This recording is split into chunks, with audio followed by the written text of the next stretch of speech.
অলৌকিক আংটি ও 40 দিনের নির্বাসন। সুলাইমান আলাইহি আসসালাতু আসসালামের একটি পরীক্ষা। আল্লাহ তাআলা তার নবী হযরত সুলাইমান আলাইহি আসসালাতু আসসালামকে একটি অলৌকিক মোবারক আংটি দান করেছিলেন। এই আংটিটির উপর ইসমে আজম, আল্লাহর বিশেষ নাম লেখা ছিল। এই বরকতের ফলে তিনি জিন, ইনসান এবং পশু পাখি সবাইকে নিয়ন্ত্রণ করতেন এবং আল্লাহর হুকুমে সমগ্র বিশ্বে ন্যায় বিচারের সাথে শাসন করতেন। আংটিটি চুরি ও সিংহাসন দখল। হযরত সুলাইমান আলাইহি আসসালাতু আসসালাম যখন গোসল করতে যেতেন তখন তিনি আংটিটি খুলে তার বিশ্বস্ত খাদেমার কাছে রেখে যেতেন।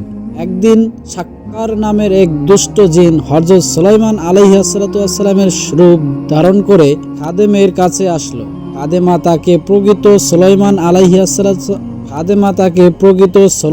আলাইহি আসসালাতু আসসালাম ভেবে আংটিটি হাতে তুলে দিলেন।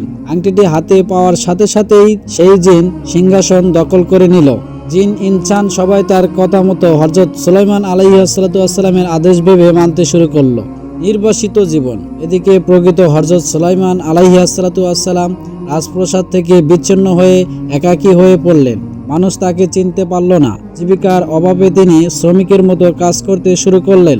এক প্রান্তে গিয়ে তিনি জেলেদের সাথে মাছ শিকার করতেন।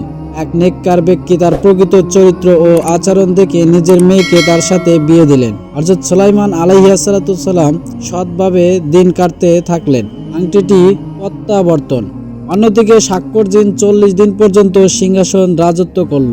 কিন্তু একসময় আল্লাহ কালাম তাওরাতের তেলাওয়াত শোনার ভয়ে সে কাঁপতে শুরু করলো। আল্লাহর আসন্ন হয়ে ভয়ে সে আংটিটি সমুদ্রের মাঝে ছুঁড়ে ফেলে দিল। আল্লাহর হুকুমে একটি মাছ সেই আংটিটিকে গিলে ফেলল। দিন যায়, রাত যায়, 40 দিন পূর্ণ হলো। একদিন সেই মাছটি একজন জেলের শিকার হিসাবে ধরা পড়ল। জেলেটি মাছটি হযরত সুলাইমান আলাইহি আসসালাতু আসসালামকে তার শ্রমের বিনিময়ে দিয়ে দিল। হযরত সুলাইমান আলাইহি আসসালাতু আসসালাম এর স্ত্রী যখন মাছটি কাটছিল তখন মাছের পেট থেকে সেই বরকতময় আংটিটি বের হয়ে আসলো। আংটিটি হাতে পড়ার সাথে সাথেই হযরত সুলাইমান আলাইহি আসসালাতু আসসালামের রাজত্ব ফিরে আসে। জিন, মানুষ এবং ফেরেশতারা সবাই আবার ওনার সেবায় নিযুক্ত হয়ে গেল। শিক্ষা। আল্লাহর হুকুম ক্ষমতার পরিবর্তন হয়। এই ঘটনা ছিল হযরত সুলাইমান আলাইহি আসসালাতু আসসালামের জন্য আল্লাহর পক্ষ থেকে এক কঠিন পরীক্ষা। আল্লাহ তার প্রিয় নবীকে সম্মান এবং শাসন আবার ফিরে দেন এবং প্রমাণ করেন যে ক্ষমতা আল্লাহর আমানত। আসসালামু আলাইকুম। ভিডিওটা ভালো লাগলে অবশ্যই একটা সাবস্ক্রাইব করে দেবেন এবং পাশেই থাকবেন। ধন্যবাদ।